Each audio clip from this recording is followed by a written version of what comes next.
Hello, my name is Ray Lopez. It's my pleasure to welcome you to Lopez Live. Today, I'm excited to have my guest, David McCary, the Director of Solid Waste Management Department here in San Antonio, and Stefan Weiss, Vice President of Development and Communications for the Habitat for Humanity, and Blanca Salazar, who is the Assistant Vice President for Habitat for Humanity.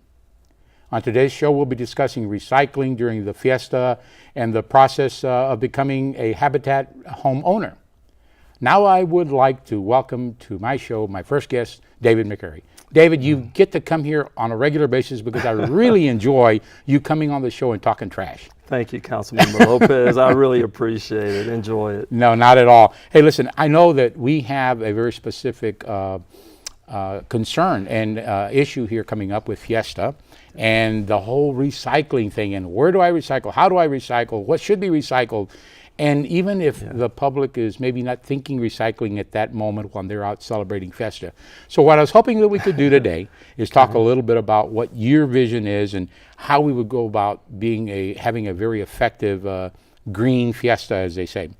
So talk a little bit about the real basics of, what can we be recycling during Fiesta, and talk a little bit about that, and we'll get a little bit deeper into the topic, but I think it's very important. Great. Well, I'm happy you've invited us over to chat about this. This is an important topic. With us having our recycling resource recovery plan that expands not only what happens for our entire city, but it doesn't limit the Fiesta part of it. So we're excited to think about how do we become sustainable even for our Fiesta events. How do we get more people to recycle? Some of them are ongoers. There's some locals, some visitors from afar. But the good news is that the opportunity is there for them to be successful. So this year, one of the focuses that you'll see, like the previous years, is to recycle in our mesh bags. We're looking to do both aluminum, which also is from drinking, but you also can do your plastic bottles and plastic cups. We think that's important. One of the things that I have to display now is that we're going to make this mesh bag, this yellow, available to all the ongoers. We're hopeful that with this mesh bag, they can help rally up all their neighbors that are sitting next to them. Some families sit together, some community leaders sit together, some business corporations, they all are together. But if we can start finding through our ambassadors those that want to recycle, we've got a little surprise for them as they recycle through the day and enjoy the parade and the events that are all about being there. So yeah, we've got some good surprises coming around the corner. Well, good. I'm not going to ask you to divulge anything that you want to really have as a major unveiling during the event, but tell us a little bit more about that. For example, how do we, and what's going to be the topic for, or the way we're going to let people know what to recycle, where do you throw where? That's always a confusion, right? Right, it is. What can does it go in? And when you're perhaps in a festive parade watching mood, you may not be thinking quite as consciously about what can goes where. So talk a little bit about that. How are we going to get folks to kind of embrace that? Well, one of the things that we're doing immediately is we have billboards that we've already put up to get everybody excited and ready for Fiesta. Not only that, but just to have an ambassador that's going to be every 2 blocks. We're going to have an ambassador that will be passing out these mesh bags. We're trying to get the community and the ongoers to really think about their recycling needs. So what will happen is you'll have the mesh bag. If you're walking around, you'll see the blue carts. You can recycle in the blue carts. And those that have been downtown, we have our metal blue containers that we can recycle as well in. So if you see one there, then drop your bottle, your aluminum can, little cups, what have you, go ahead and recycle. We want our community and ongoers to focus on the basics. This isn't going to be hard or difficult, but to focus on the basics. What that really tells us is that, how everybody likes the turkey legs and they have the foil around them? That needs to be thrown away. We aren't able to recycle that quite naturally. But if they could focus on those few things, one of the things that is exciting this year around is we're adding organics. As part of a pilot to make that happen. We'll have some of the green containers in Maverick Park. We'll have it in Alamo Plaza. We'll have it also at the main plaza as well as around City Hall. So these 4 basic locations, you're going to be able to really do some organics. Now, I have to tell you, I love funnel cakes. So if you see me, I treat myself to at least a funnel cake once a year. But the paper plate that it comes in, you'll be able to recycle that inside the green cart. So the napkins, paper plates, those kind of things, they can be recycled there. And of course, they sell pizza. And folks will do that. So the cardboard box that isn't soiled, we can still recycle that in the blue cart. But if it does by chance get soiled or have some grime on it, put that in the green cart if you're near one of those parks, and you'll be fine. Well, you have more willpower than I do. If only one funnel cake a year is your objective. Only one. I cannot claim that at all, and nor can I claim that on a pizza. Sure. But I can tell you that a lot of folks have started to learn the habits, right, and are, like myself, color coordinated about what trash goes in what bag. And so there's consistency between that which we are learning about recycling, which color and what type of trash we can throw away where.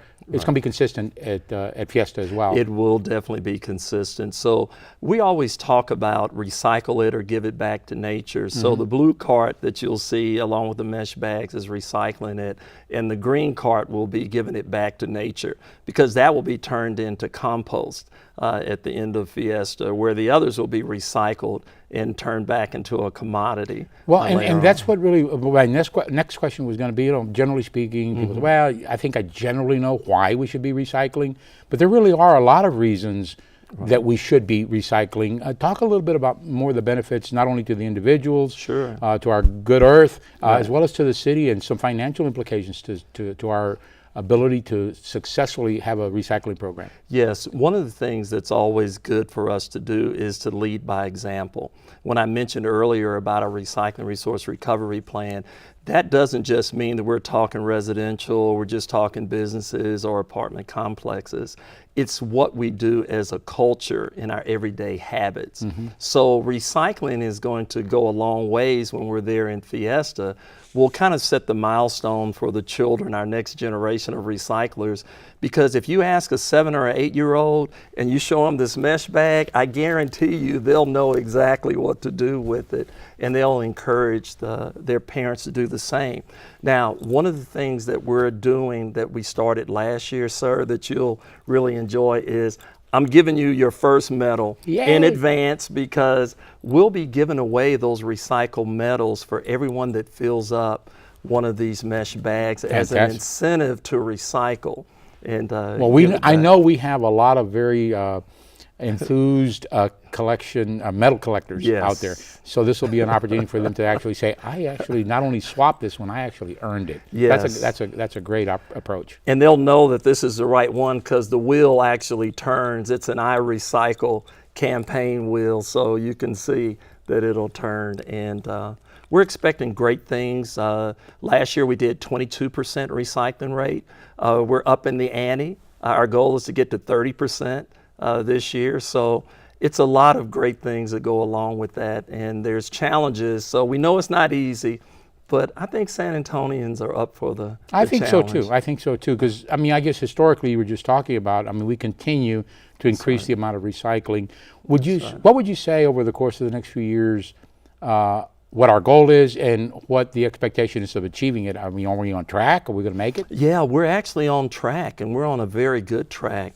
For a residential community, we'll have 40% as we unveil our pay-as-you-throw program for our residential rates. Just adding the green carts is going to take Headed to 60. Yeah, headed to 60, that's right. So where we're at 31, 32% today, we'll easily get to 40%, and we'll continue to climb with that. Residents are very smart.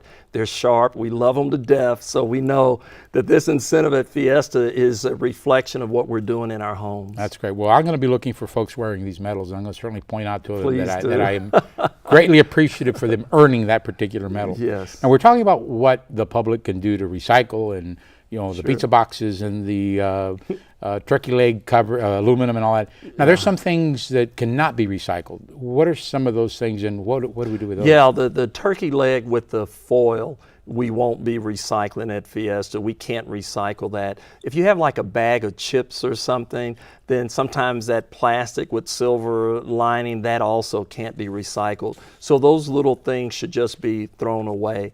And quite naturally, if you have a lot of food that you've put on this paper plate and it's all stuck to it, just go ahead and throw it away. Let's make certain that we do it right, because it's important to recycle and set the tone.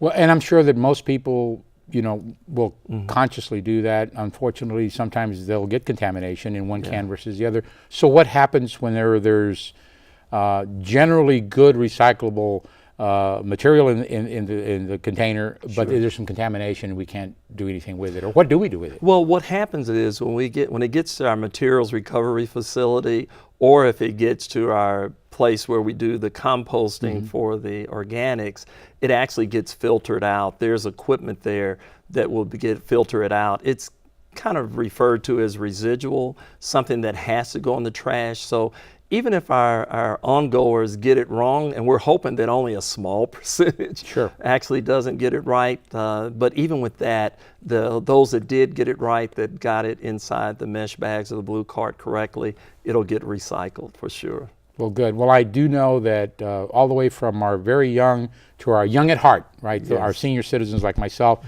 are very interested in learning more about recycling and the like. Where are some resources? What are some resources that folks can go to learn more about recycling? We have a couple of websites I'll share with you. One is sarecycles.org, just for San Antonio, sarecycles.org. And of course, sanantonio.gov is ours, but you do a /SWMD for Solid Waste Management Department, our department. So on our website, we have all the information for everyone. Easy enough. David, once again, thank you very much for being here. Thank you, sir. As I said before when we started, I love having you coming on the show and talking trash with us, because people really do enjoy it, and we all get a chance to learn. And at some point, the entire community is going to be 100% recycling and doing the good things. Zero waste is around the corner. We'll get there. That's where we're headed. And thank you, David, for being here on the show today. Stay with us. We'll be right back after this short break to talk about Habitat for Humanity.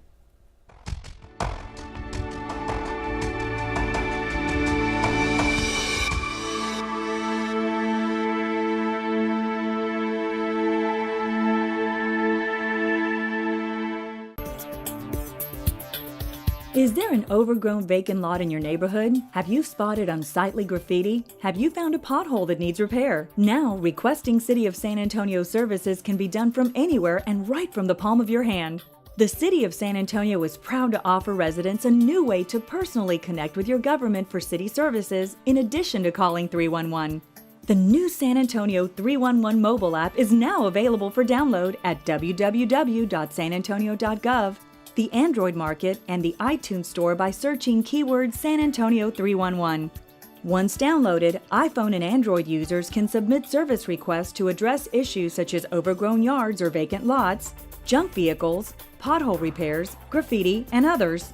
For more information, visit www.sanantonio.gov or call the city's call center at 311 or 210-207-6000. SA 311. City services at your fingertips.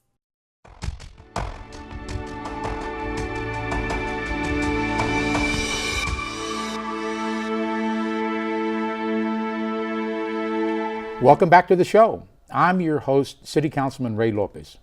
We're going to be talking to Stephanie Weiss and Blanca Salazar with the Habitat for Humanity. Welcome to the show, ladies. Thanks for having us. Thank Well, you. not at all. It's my pleasure, and thank you for all the hard work that you put into our community.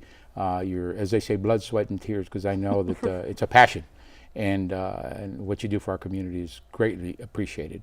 And I know that we've had a lot of opportunities in the past and more in the future, and I'm looking forward to being really involved with your great work. Sounds awesome. However, and as much as I know about what you do, I don't know that everybody does. So can you tell me a little bit about what Habitat for Humanity does here in San Antonio? Sure. So Habitat in San Antonio is the very first affiliate in the United States. Very first Habitat house is here in San Antonio. In San Antonio, we build about 50 to 60 homes a year. and we service very low income families, help them build homes, build up a partnership, and then we sell them the homes at 0% interest and no profit to us. So it's something very affordable for families. We sell the home for about $550 a month.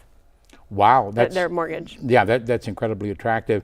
And so, and again, how many houses have you built so far? I think you mentioned that a minute ago. And what do you have planned over the course of the next time period, in the next few years? Sure.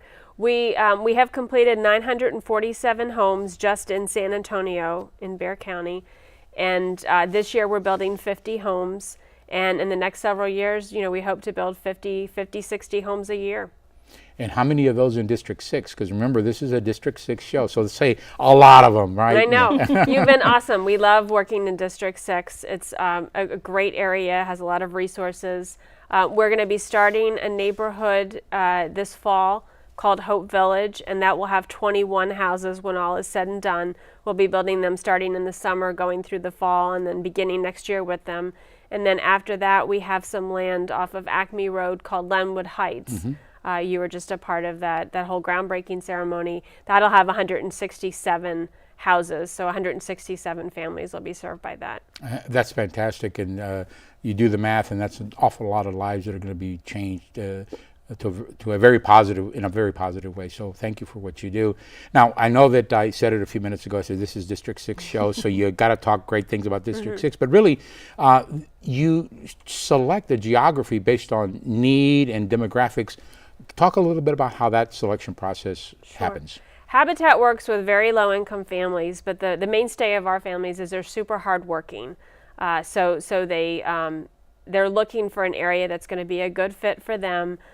We love that the District 6 had some areas in the Renew SA target areas, and we really loved that the area off of Acme Road has great access to public transportation, healthcare. There's a lot of schools in the area. There's a lot of pocket parks and a lot of public facilities. So it's an area that had a need, as you know, but it also just really had a lot of infrastructure that we were able to tap in, and we figured with the need for workforce housing, it's a win-win situation and will really help that neighborhood. Yeah, I certainly understand the point that you're making there. I mean, we have tried really, really hard at the city to make livable, walkable communities, putting in the resources and infrastructure right across from that property that you're talking about on Acme Road. We just invested a significant amount of money in a park, which is very important to a community. Not only the park, Acme Park across the street, but another park down the way, and Guayat Park up the street. And so there's a lot of, if you will, quality of life things that are happening. And then what's missing is really the housing stock. And unfortunately in San Antonio, we're behind, as they say, behind the 8 ball on the amount of need that there is versus the amount of housing stock that there is out there. And it's really important, I think, that people kind of embrace the home ownership, although a lot of people are not necessarily keen to the idea. Why is home ownership really an important component of what you're doing in your mission? Sure. Home ownership works for families that want to help themselves. It's not going to be great for everyone, right? But for the right family, there's great benefits. It provides a family stability. When we work with schools love working with neighborhoods that have Habitat homes in, because they're kids that aren't moving every year. They're staying in one area. They're providing a stable environment for their kids to grow and live in. Benefits of home ownership show that students girls that live in a house that's owned by a family are less likely to become a teenage pregnant person. Math and reading scores go up with children.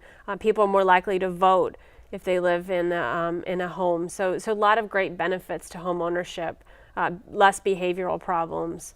So everyone needs housing, but for the right family, home ownership is huge. And just that stability is what we're trying to provide to our families, get them out of poverty. Yeah, I think sometimes people kind of miss the whole overall impact of what home ownership does, or the stability of staying in the same place, even if it's renting, but at least to have the stability. I know that I had the opportunity to serve for many years on the school board, and we certainly looked at the mobility rates as a very important consideration, because high mobility rates, when people have to move mom and dad, or maybe just mom, or maybe just dad, are having to move residences, it creates a really negative environment for the child, for the learning environment for that child.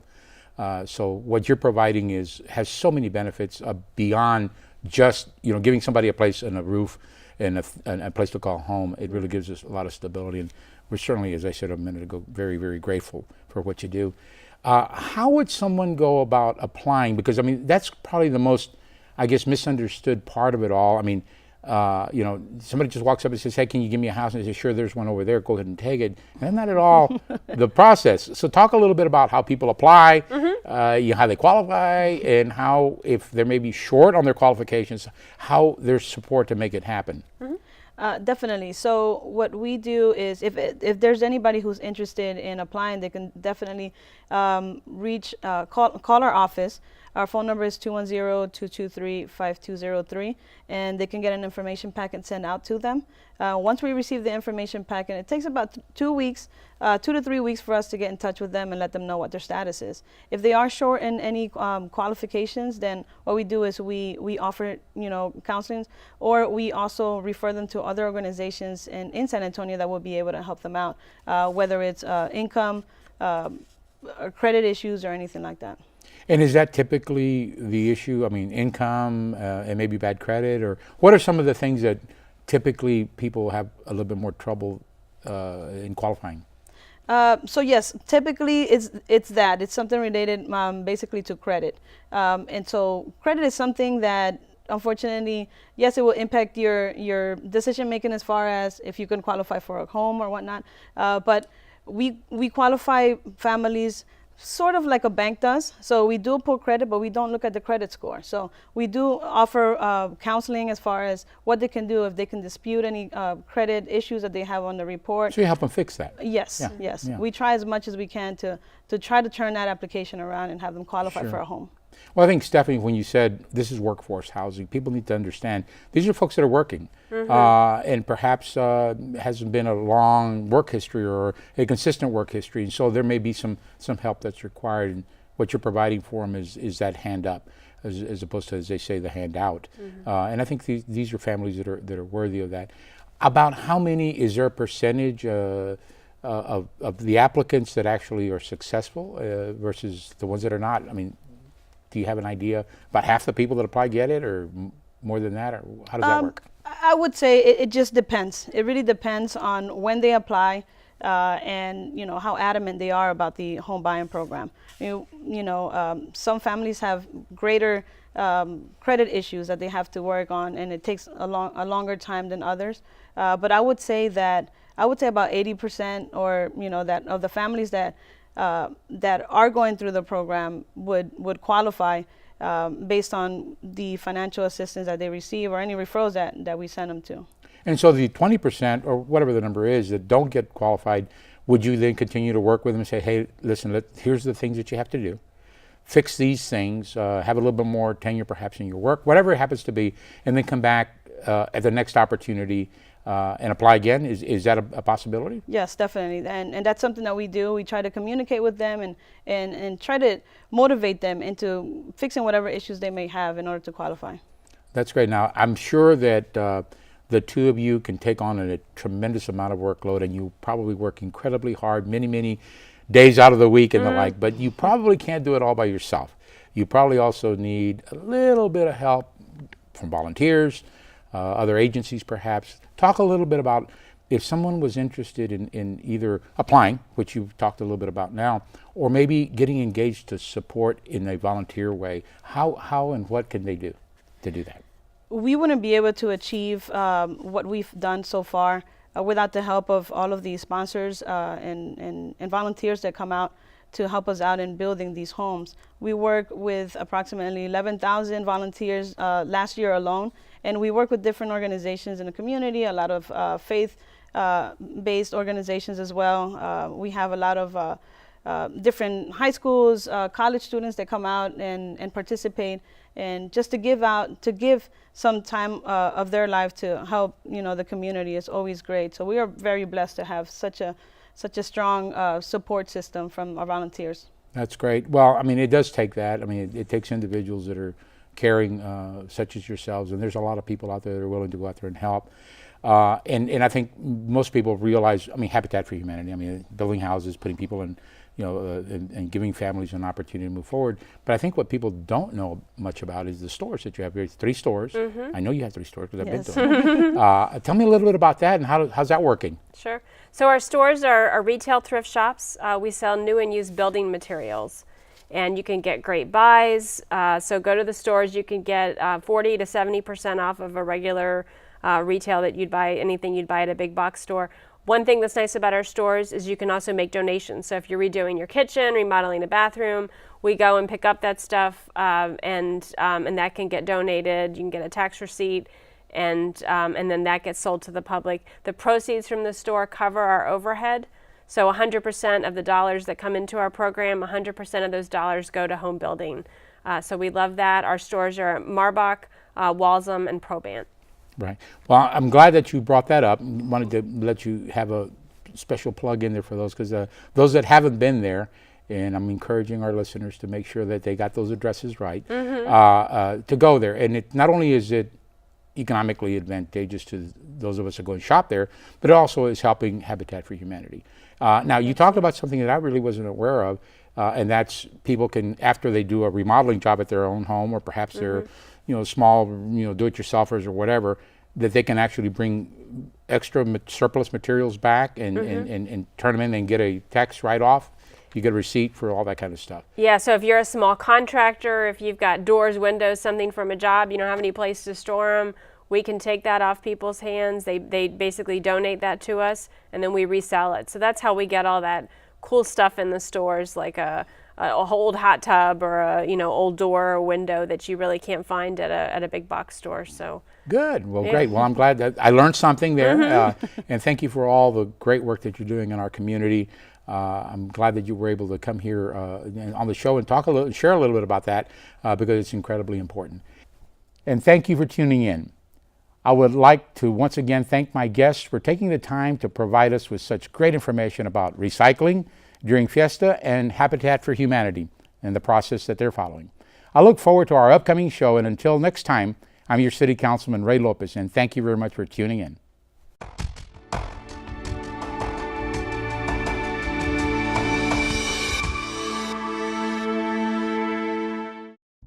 Recycle Fiesta style and help keep San Antonio beautiful. Plastic bottles, aluminum cans, glass bottles, and plastic cups.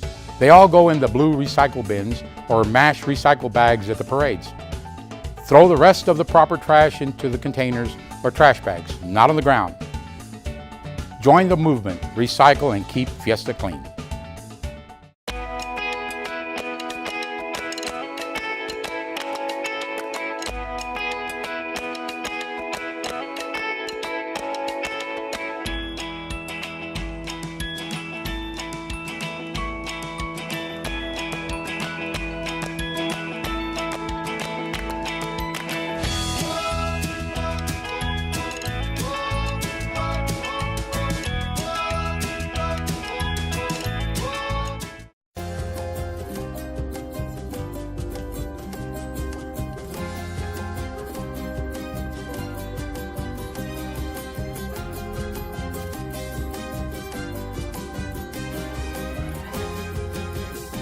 Visit San Antonio and be moved. Deep, deep in the heart.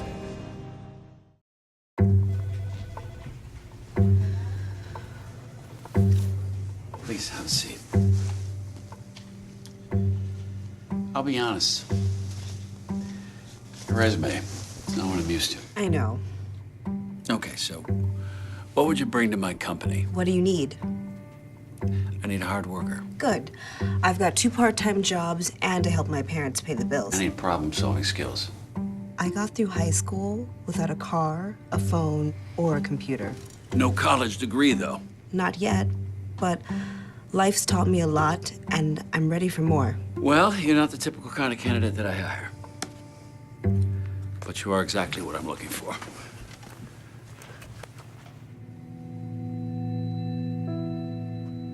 your company could be missing out on the candidates it needs most. Learn how to find, cultivate, and train a great pool of untapped talent at gradsoflife.org.